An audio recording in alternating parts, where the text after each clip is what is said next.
வணக்கம் மக்களே, நான் உங்கள் உதயா. நான் உங்கள் நரேன். இது உங்கள் குரு சிஷ்யா காணொலி. இன்னைக்கு நம்ம பார்க்க போகிற டாபிக் என்னன்னா, இந்த ரவுத்தரும் ஜெகதீஷ் பாண்டியன், இடும்பாவன் கார்த்தி, இன்னும் 2 பேர் ஒரு டிபேட்ன்ற ஒரு சேனலில் பங்கு பெற்றிருந்தாங்க. ஓகே, ஒரு ஃபியூ டேஸ் முன்னாடி சொல்லியிருந்தேன்ல, கார்த்தி வந்து இதில் பங்கு பெறுறாருன்னு சொல்லிட்டு. அந்த நிகழ்ச்சியில் பார்த்தீங்கன்னா ஒரு அவதூறு எக்ஸாம்பிள் நான் உங்கள்கிட்ட ஒரு கேள்வி கேட்குறேன். எடுத்தவனே மக்கள்கிட்டையும் ஃபர்ஸ்ட் எடுத்துனே கேட்டுக்கிறேன். இப்போ நீங்கள் ஒரு காட்டில் பயணிச்சுட்டு இருக்கீங்க, திடீர்னு பாம்பு குத்துது. ஓகேங்களா? இப்போ இருக்க மெடிசன் வேற, முன்னோர்கள் இதுக்கு முன்னாடி இருந்திருப்பாங்க. ஐயோ பாம்பு குத்திச்சுன்னு சொல்லிட்டு அப்படியே பதட்டமாகி உள்ள பயம் வந்துச்சுன்னா என்ன ஆகும்? ஃபர்ஸ்ட் ஸ்பீடாக பரவும், பிளட் ப்ரெஷர் அதிகமாகும், ஸ்பீடாக பாய்ச்சல் பரவும். பதட்டமாகக்கூடாது மெயின், சரிங்களா? அப்புறமா அதுக்கான மருத்துவ குணம் ஃபர்ஸ்ட் எய்டுன்றதே என்னது, காமா இருக்கு. விஜய் அவர்கள், தளபதி விஜய் அவர்கள் என்ன சொன்னாலும் மக்கள் நம்புவாங்கன்னா, ஆமா அவர் உண்மையை சொல்றாரு, நம்புவாங்க. நீங்க சொன்னீங்களே பாம்பு கடிச்சா அப்படியே நில்லு, அசையாத, விஷம் ஏறாது, ஒரு கட்டுவரியா பாம்பை கொண்டு அப்புறம் கடிக்க விட்டு பார்ப்போம். சீமான் அண்ணன் பேசிப்பார், உங்களுக்கு நான் காணொலியில் காட்டுறேன்.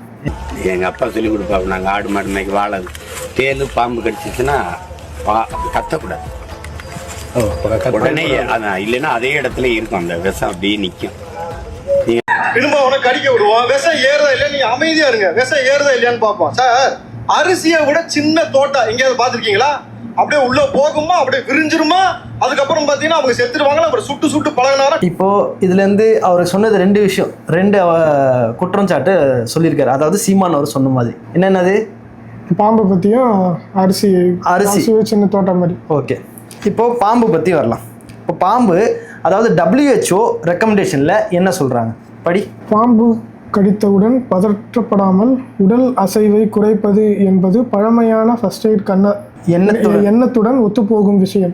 இன்று WHO-வும் நோயாளியை அமைதிப்படுத்தி இம்மொபிலைஸ் செய்து உடனடியாக மருத்துவமனைக்கு கொண்டு செல்ல சொல்கிறது. அதாவது இம்மொபிலைஸ் என்னது, அசையாம இருக்காங்க. கொஞ்சம் எடுத்து சொல்லுங்க இந்த விஷயம் எப்படின்றது. அதாவது WHO ரெக்கமெண்டேஷன், அந்த இடத்துல ஒரு குழந்தைகிட்டே இப்போ நீ சொல்ல போற, இல்ல ஒரு காட்டில் வசிக்கிறவங்க, இந்த மாதிரி மாடு மேய்ச்சல் இருக்கிறவங்க. எனக்கே இது சின்ன வயசுலேயே டிஸ்கவரி சேனல் பார்த்தாலே தெரியும். இது அந்த காலத்தில் எஜுகேஷன் இல்லாத டைமில் இதை ஃபாலோ பண்ணியிருப்பாங்க, அவ்வளோதான். அதை அவங்க அப்பா சொன்னாருன்னா சொல்லியிருப்பாரு, ஒரு அவதூறாக பேசினார். இது இப்போ யாரை பாதிச்சுது?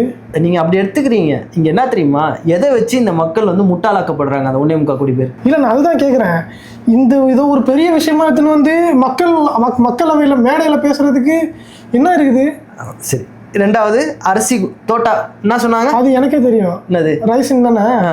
ரைசின் யூஸ் பண்ணிலாம் இல்லை. அதாவது உண்மையிலேயே தோட்டா இருக்கா இல்லையா அரிசி சைஸில்? இல்லை, அரிசி சைஸில் தோட்டாவான்னு தெரியாது, ஆனால் ரைசின் யூஸ் பண்ணி பண்ணுவாங்க. அது உள்ளே இன்ஜெக்ட் பண்ணால் உள்ளே போய் கரைஞ்சிரும், அது கண்டுபிடிக்க கூட முடியாது அப்படின்னு சொல்லுவாங்க. கரைஞ்சிரும், இதெல்லாம் யாரோ சொல்லியிருக்காங்க வச்சுக்க. இல்லை, நான் படத்தில் பார்த்துருக்கேன். சரி, ஓகே, நான் உங்களுக்கு ஒரு ஃபர்ஸ்ட் சீமான் அண்ணன் என்ன சொல்கிறாருன்னு சொல்லுவோம்.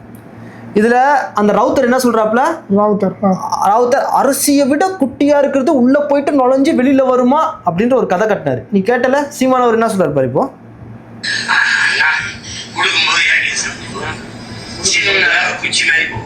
அரிசி மாதிரி தான் தோட்டாரு, ஒரு புள்ளி தான் தெரியும், முதுகு பின்னாடி அது தெரியும், முதுகு பின்னாடி அது போய் இதை விளக்கிட்டு சுடுங்க, சுட்டுக்கிட்டே இருக்கும்போது இது ரஷ்யாவில் இருக்குது, ரஷ்யாவில்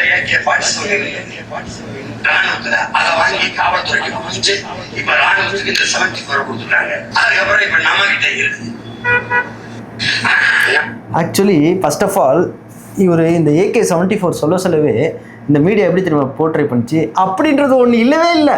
ஆனால் இப்போ ரஷ்யாவில் எல்லா யூடியூபர்ஸும் பண்ணுறாங்களா? ரஷ்யா யூடியூபர்ஸ் இல்லை, அதாவது ஸ்ரீலங்கன் ஆர்மி இவங்ககிட்ட இருந்து அந்த போருக்கு அப்புறமா எல்லாத்தையும் எடுத்தாங்க பார்த்தியா, அப்போவே இதை வந்து ஒரு இது பண்ணுவாங்க, லிஸ்ட் அவுட் பண்ணுவாங்க, என்னென்ன ஆயுதங்கள்லாம் இவங்கள்ட்ட இருக்குன்னு. இது மட்டும் இல்லை, உங்களுக்கு நான் ப்ரூஃபோட காட்டுறேன். ஸ்ரீலங்கன் ஆர்மி அழகிய அம்சத்தோடு அதை எடுக்கக்கூடிய தன்மை யூஸ் பண்றாங்கல்ல. இவங்க என்ன சொல்றாங்க இந்த வீடியோல உனக்கு, அதாவது இவங்க எப்படி போர்ல சண்டை விடுவாங்கன்றத ஒரு விளக்கமா காட்டுறாங்க. அதை யாருக்கு காட்டுறாங்க? ஒரு நியூஸ் சேனலுக்கு காட்டுறாங்க. அவங்க யாரு, வெளிநாடு வெள்ளைக்காரங்க. இப்போ நம்ம சீமான் அண்ணன்றவர் வந்துட்டு அவங்களுக்கு போரோட எண்டிங் டைம்ல அவங்கள கூப்பிட்டாங்க. இங்க களத்துல எப்படி இருக்கு இந்த சிச்சுவேஷனை வந்துட்டு நம்ம போற நிறுத்தத்துக்காக நீங்க வந்து ஒரு கண்டன ஆர்ப்பாட்டம் பண்ணுங்க, இதெல்லாம் பேசியிருக்காங்க. பாரதி ராஜா சொல்லியிருக்காரு, ரைட்டா? இதே டிவிக்கு அரசாங்கம் பாரதி ராஜாக்கு ஒரு மணிமண்டபம் கட்டணும்னு சொல்லிட்டு இப்போ அசம்பிளிக்குள்ள பேசியிருக்காங்க. அதே பாரதி ராஜா என்ன சொல்றாரு, பிரபாகரன் அவர் இவங்க கிட்ட பேசினதாகவும் இவரே சீமான் அண்ணனை அனுப்பி வைங்கன்னு சொன்னதாகவும் அதே சீமான் அண்ணன் அங்கே போயிட்டு இவங்க கூட இருந்துட்டு வந்திருக்காங்க. ஸோ ஒரு நியூஸ் சேனலை கூப்பிட்டு வச்சு இந்த அளவுக்கு, நியூஸ் சேனல் கூட இல்லை, ஒரு வெளிநாட்டு சம்பந்தப்பட்டவங்களை கூப்பிட்டு வச்சு வெள்ளைக்காரங்க கிட்ட இந்த அளவுக்கு பேசுறப்ப ஒரு தமிழ் ஆள் கிட்ட கலந்துரையாடி இருப்பாங்களா, பேசியிருக்க மாட்டாங்களா? ஒரு உதாரணம். இப்போ ரெண்டாவது இவங்க என்ன சொல்றாருன்னா, தோட்டா இருக்கா ஃபர்ஸ்ட் அரிசி சைஸ்ல அப்படின்னு. Are the world's smallest ever here. There you go. Let me bring this up. These are the world's smallest ever center fire cartridges. Let's see if I can pull one out. It does have a little projectile there. If we look at the back, you can see it is a center fire primer. அந்த AK-74 ஓட ஒரு காணொளி பார்த்தேன்.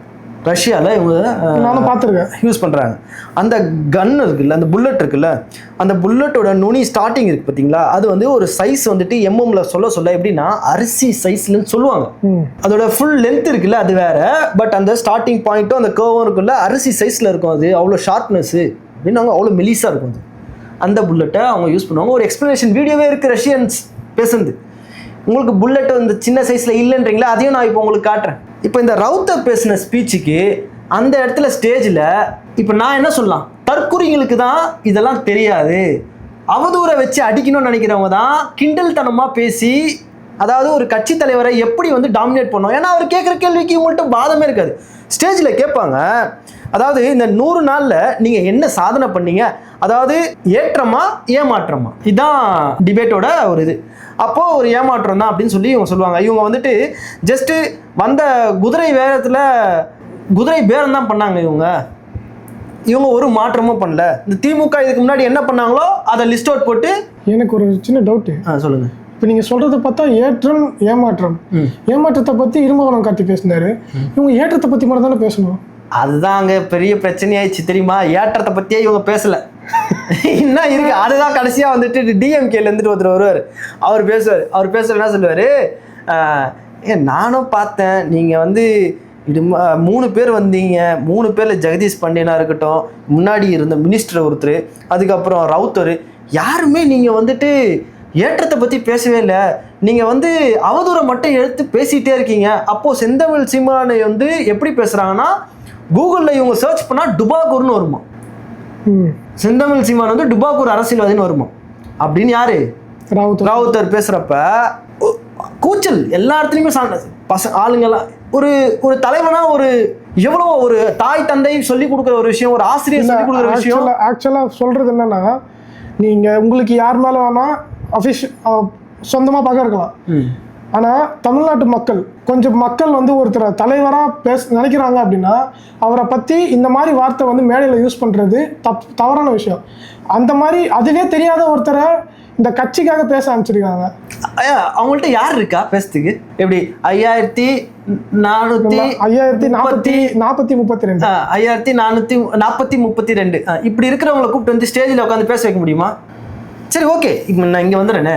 இப்போ இந்த ரவுத்தர் இப்படி பேசுகிறாரு, அப்போ ஜெகதீஷ் பண்டியனுக்கு டைம் கொடுக்குறாங்க. ஒரே பிரச்சனை வருது, கீழே இருக்கிறவங்க அசிங்கமாக திட்ட ஆரம்பிக்கிறாங்க, போலீஸ்காரங்க வராங்க, பஞ்சாயத்து பண்ணுறாங்க, நிறுத்துங்க அப்படின்னா சொல்கிறாங்க. இப்படி கத்துறனால தான் உங்களெல்லாம் ஓரமாக உட்கார வச்சிருக்காங்கன்னு ரவுத்தர் சொல்கிறாரு. அதாவது நீங்கள் இன்றைக்கும் முட்டை வாங்கினதுக்கு காரணம் இதுதான், திரும்ப அதே சொல்கிறாரு. இவங்களுக்கு பேசுறதுக்கு எதுவுமே இல்லை. ஸோ அந்த டைமில் வந்துட்டு ஸ்டேஜில் டிபேட்டில் இருக்கவங்க சொல்கிறாங்க, சார் அவங்க எதிர்த்தரப்பு ஒரு குற்றம் வச்சுருக்காங்க, அதாவது நீங்கள் வந்து ஏமாற்றம்ன்ற ஒரு டாப்பிக்கில் அவங்க எடுத்து சொல்ல அவங்க அடுக்கி வச்சுருக்காங்க, அதுக்கான பதில் சொல்லுங்கள், நீங்கள் என்ன சாதனை பண்ணியிருக்கீங்கன்றத பேசுங்க. அப்போ சொல்ல ஊழலே இருக்காது. அதாவது இதுக்கு முன்னாடி நடந்ததெல்லாம் இப்போ நீங்கள் சர்டிஃபிகேட் வாங்க, ஏதாவது பர்த் சர்டிஃபிகேட் வாங்க போனாலும் அங்கெல்லாம் காசு வாங்க மாட்டாங்க. எம்ப்ளாய்மெண்ட்டு ரெஜிஸ்டர் ஆஃபீஸ் இங்கெல்லாம் போனீங்கன்னா காசெல்லாம் வாங்க மாட்டாங்க. இதை பற்றி பேசிகிட்டு இருந்தாங்க. அப்போது சொன்னார், உங்களோட தாவேக்காவோட ஒரு செயலாளர் ஒரு லோக்கலில் கான்ட்ராக்ட் விஷயமா காசு வாங்குவார், உங்கள் வீடியோ வந்ததுனால தான் நீங்களும் வந்துட்டு அவங்கள ரிசைன், அதாவது டெர்மினேட் பண்ண மாதிரி போலீஸ் கம்ப்ளைண்ட்ல தூக்கி உள்ள வச்ச மாதிரிலாம் காமிச்சிங்க பண்ணீங்க எடுத்தீங்க. ஆனால் 1 மாதத்தில் அவங்களுக்கு ப்ரொமோஷன் கொடுத்த மாதிரி அவங்க ஒய்ஃபுக்கு இதை விட அதிக நல்ல போஸ்டிங்லாம் உள்ள உட்கார வச்சிருக்காங்களே அப்படின்னு சொல்கிறாங்க. அதுக்கு இதெல்லாம் அவதூறு. என்ன புரியல, ரிப்ளை என்ன வந்துச்சு இதுக்கு? ரிப்ளை என்ன ஒன்றும் வரல. இது கடைசி டைமில் பேசுகிறோம், இதை பேசிட்டு போவாங்க. அப்போது ஒரே பிரச்சனை மட்டும்தான் அந்த ஸ்டேஜில். வாஷிங் மிஷின் எல்லாருக்கும் வந்துட்டு கோத்ரேஜில் ஒரு வாஷிங் மிஷின் இருக்குது, வேர்ல்பூலில் ஒரு வாஷிங் மிஷின் இருக்குது. ஆனால் டிவிகேல இருக்க வாஷிங் மிஷின் இங்கே தான் இருக்குன்னு டிஎம்கேல வந்துடும் சொல்லுவார். இங்கே டுபாக்கூர் கூகுளில் சர்ச் பண்ணால் நாம் தமிழர் கட்சி வந்து டுபாக்கூர் அரசியல்வாதி யாருன்னு கேட்டால் சீமான் அண்ணன் பேர் வரும். அவர் வந்து டிஎம்கேலேருந்து வந்து அவர் சொல்லுவார். உண்மையிலே சொல்லணும்னா செந்தமிழ் சீமான் தமிழ் தேசியத்தை இந்த தமிழ்நாட்டில் வளர்த்தாரு. உண்மையிலேயே நீங்கள் ஆன்லைனில் போயிட்டு தற்கூரின்னு சர்ச் பண்ணிங்கன்னா டிவிக்கே வரும் அங்கே அப்படின்னு சொல்லி அந்த ஸ்பீச்சை கடைசியாக எண்டிங்கில் முடிச்சு வச்சிருப்பாரு. அல்டிமேட் டிஎம்கே நான் சொன்னேன்ல, டிவிக்கே ஜெயிச்சு வந்தது டிவிகேக்கு சாதகமோ இல்லையோ நாம் தமிழருக்கு பெரிய சாதகமாக இருக்கும். இது இன்னைக்கு சாட்டையை பார்க்கணும். இன்னும் ஸ்பீச்சுன்ற இன்னைக்கு செந்தமிழ் சீமானும் வந்துட்டு ஸ்பீச் கொடுத்துருந்தாரு. அதாவது தமிழ் தேசிய கட்சிகள் சொல்லிட்டு ஒரு 5 பேர் சேர்ந்து பார்த்தியா அந்த ப்ரெஸ் மீட்டை? இல்லை, பார்க்கல. அதில் என்ன சொல்லியிருக்காருனாக்கா, செந்தமிழ் சீமான் வரும் 28ஆம் தேதி கண்டன ஆர்ப்பாட்டம் முற்றுகையிட்டு நடக்கும். அதாவது இவங்க சொல்லுவாங்க, இவங்களாம் ஆர்கனைஸ் பண்ணி ஒரு கேட்டு கொடுப்பாங்க. அது சாட்டை என்ன சொல்கிறதப்பா கேட்டேன் நான். அது இவங்க யாரை வேணா அனுப்பு, நான் மொத்த பேர் ரோட்லேயே இறங்குறேன் அப்படின்னு. என்ட்ரியும் ஆக முடியாது, எக்ஸிட்டும் ஆக முடியாது, ஃபுல் பிளாக் தான். மீறி திரும்பவும் எங்க அமிச்சிங்கன்னா டைரக்டா வர இடம் பனையூரா இருக்கும். 500 லாரி எடுத்துட்டு பனையூர் வந்துடும். நீங்க சோறு போட்டு பாத்துக்காங்கட்டாங்க முதலமைச்சர். ஆனா உண்மையிலே சொல்றேன், ஒரு திராணி இல்லாத ஒரு அரசாதான் நமக்கு தெரியுது. ஆமா, ஏன்னா வந்து ஒரு தைரியமா எனக்கு இப்போ நீங்க என்கிட்ட முன்னாடி கேட்டீங்களா எனக்கு ஞாபகம் இல்லை. ஆனா எனக்கு இப்பவும் தோணுது என்னன்னா, சரி சுப்ரீம் கோர்ட்டு தான் சொன்னாங்க இவங்களெல்லாம் அகற்றணும் அப்படின்னு. ஆனா இதே சுப்ரீம் கோர்ட்டு தான் கர்நாடகாவுக்கும் ஆணையிட்டாங்க தண்ணியை திறந்து விடணும்னு. அவங்க கரெக்டாக பண்ணுறாங்களா? எவ்வளோ தைரியமாக வெளியே வந்து மீடியாலேயே பேசுகிறாங்க, தர முடியாது என்ன பண்ணுவீங்கன்னு கேட்குறாங்க. இது வந்து ஒரு ஸ்டேட் இன்னொரு ஸ்டேட்டுக்கு ஹெல்ப் பண்ணுறது, இதையே பண்ண முடியாதுன்றாங்க. ஆனால் இங்கே ஒரு மக்களோட வாழ்க்கையை அழிக்கிறதுக்கு ஒன்று பண்ணுறாங்க, அதை எதிர்த்து பேசுறதுக்கு கூட திராணி இல்லை. சரி, ஓகே, ஒரு எக்ஸாம்பிள் ஒன்று சொல்லிடுறேன்.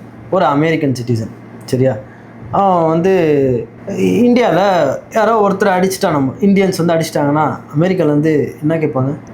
அமெரிக்கன் மீடியா ஃபுல்லாக அவ்வளோதான், இந்தியாவை வச்சு செஞ்சுருவாங்க. இப்போ கர்நாடகா தமிழ்நாடுன்னு வச்சுக்க, தமிழ்நாடு சேர்ந்த ஒரு 3 பேர் அங்கே போய் வாழ்ந்துட்டு இருக்காங்க கர்நாடகாவில். அந்த 3 பேர் காட்டில் வந்து ஒரு ரைடு போகிறாங்க. ரைடுனாக்கா ட்ரெக்கிங் போகிறாங்க. அவங்கள வந்துட்டு மான் வேட்டையாடினாங்கன்னு சொல்லி சுட்டு தள்ளிட்டாங்க. 3 பேர் செத்துட்டாங்க. 3 பேர். இப்போது அந்த 3 பேர் சாவறதுக்கு ஃபாரஸ்ட் டிபார்ட்மெண்ட் அவங்க சொல்கிற ரீசன் மான் வேட்டையாடினாங்கன்னு. இன்றைக்கி இருக்க காலகட்டத்தில் எல்லார் கையிலையும் மொபைல் இருக்கா இல்லையா? சரி, ஒருத்தர் அந்த மாதிரி வந்திருக்காருன்னா ஒன்று ஏதாவது கேமராஸ் டிடெக்ஷன் ஏதாவது வச்சு இந்த மாதிரி நீங்கள் கண்டுபிடிச்சா பரவாயில்ல. இல்லை கையில் ஏதாவது மொபைல் இருந்ததுன்னா அந்த வீடியோ, இல்லை ஒரு வார்னிங், உங்களுக்கு கன்று இருக்குது கையில், ஏன் முட்டியில் காலில் சுட முடியாதா? சொல்லலாம். சரி, அவங்க கையில் கன்று இருக்குதுன்னு நீங்கள் பார்த்தீங்கன்னாக்கா நீங்கள் வந்துட்டு ஒரு ப்ரிகாஷனாக ஒரு நோட்டம், ஒரு வீடியோ எதுவுமே உங்ககிட்ட இல்லையா? அவங்க டைரெக்டாக போலீஸை தேட வந்தாங்களா, இல்லை போலீஸ் நீங்கள் வந்து உள்ளே வந்து தேடுதல் வேட்டையில் இருக்கீங்களா? 3 பேரை சுட்டு கொண்டுட்டாங்களா? கொண்டுட்டாங்க. அது வந்து ரிசர்வ்டு ஃபாரஸ்ட்டுக்குள்ளே இருந்தாங்களாம்மா இவங்க. ட்ரெக்கிங்கில் போய், அதாவது ட்ரெக்கிங் மாதிரி போகிறவங்க மேலே எப்பவுமே அந்த ஏரியாவில் தான் இருக்கிறவங்களாம். ட்ரெக்கிங் போகிறவங்க. அதாவது ஒரு ஃபாரஸ்ட்டுக்குள்ளே அங்கே இருக்க வந்து கூட்டம் ஒரு 1000 பேர் போராட்ட காலத்தில் வந்து நிற்கிறாங்க. அவங்க சொல்கிறாங்க, அவங்க நார்மலாக எப்போவுமே வந்துட்டு மலை ஓரமாக போயிட்டு மலைக்கு ஏறி போய் இறங்கிட்டு வரோம், வாக்கிங் போகிறோம், ட்ரெக்கிங் போய்ட்டு அந்த மாதிரி நார்மலாக போனவங்க தான். இவங்க மான் வேட்டையெல்லாம் ஆடலை, அந்த மாதிரி இவங்ககிட்ட கன்னும் எதுவுமே இல்லை. இவங்க எப்படி சுட்டாங்க அது கண்டித்து அங்கே இருக்க எம்எல்ஏ, லோக்கல் எம்எல்ஏ கர்நாடகா சேர்ந்தவங்க தான், அவங்களும் அந்த போராட்டத்தில் வந்து கலந்துக்கிறாங்க. போலீஸ் அடிதடி பண்ணி ஒரு 5 பேரை பிடிச்சி அரெஸ்ட் பண்ணி உள்ளே வைக்கிறாங்க. இவங்க தமிழ், அதாவது பூர்வீகம் கொண்டவங்க. இப்போது தமிழ்நாட்டில் இருக்க ஆளுங்கட்சி ஒரே ஒரு கண்டனம், ஏன்னா தமிழ்நாடு நம்ம தமிழ் மக்கள் அங்கே வசிக்கிறாங்க, அவங்களுக்கு பாதுகாப்பு இல்லைன்னா நீ என்ன பேசணும் ஒரு சைட்லேருந்து? இதே நீ ஒரு படத்தில் ஹீரோவாக இருந்ததுன்னா இன்னத்துக்கு நீ ஒரு கில்லி படத்தில் ஜீப் எடுத்துட்டு யாரை கூட்டு போகணுமோ கூட்டு போயிருப்ப. இன்னைக்கு தமிழ் மக்களுக்கு ஒரு அவதினாக்கா நீங்கள் எங்கே இருக்கீங்க? அதே ஜீப் வந்து பணியூர் போயிடுச்சு.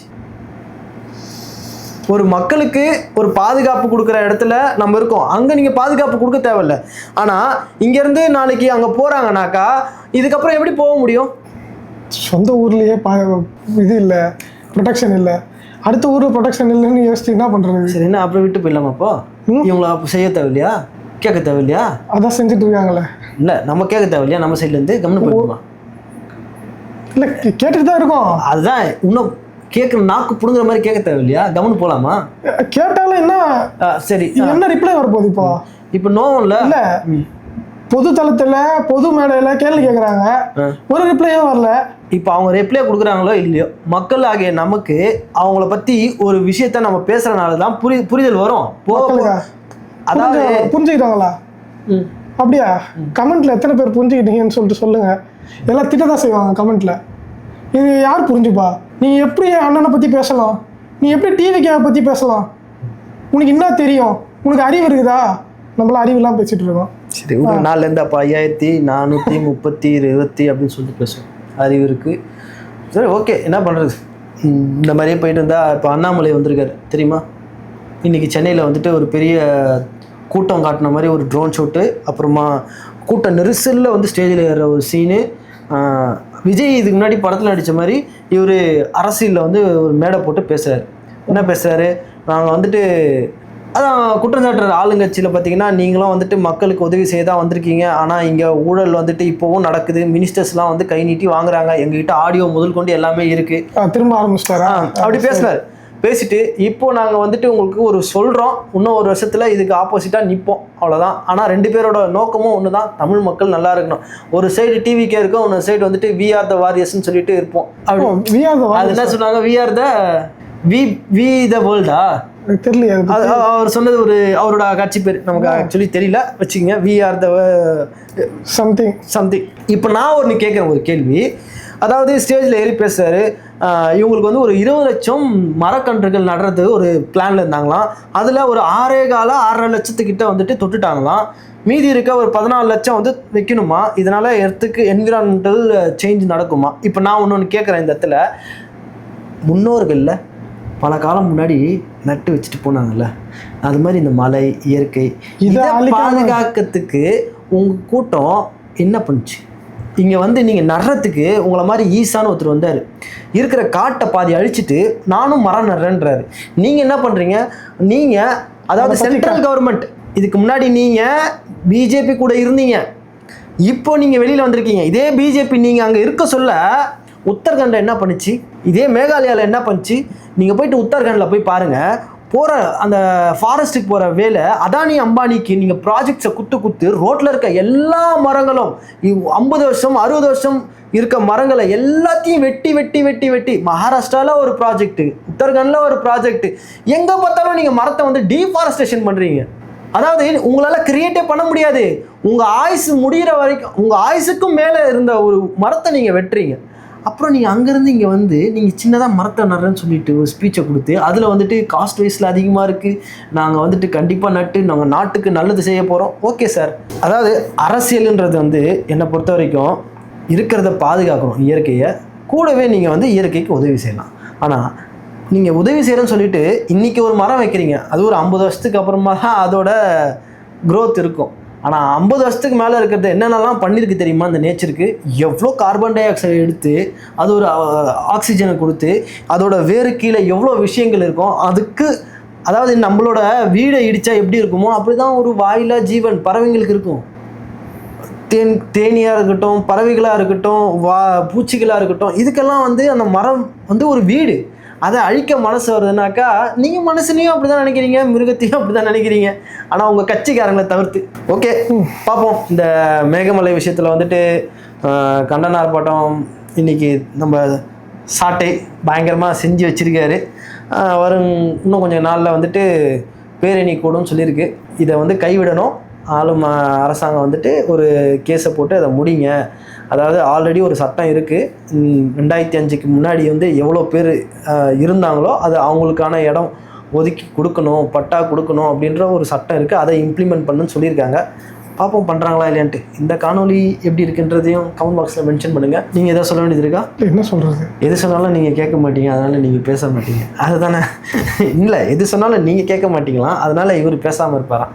ஸோ நம்ம மீண்டும் ஒரு நல்ல வீடியோ திரும்ப சந்திப்போம். அதுவரை உங்களிடம் விடைபெறுவது உங்கள் உதயா மற்றும் உங்கள் நரேன். பாய்.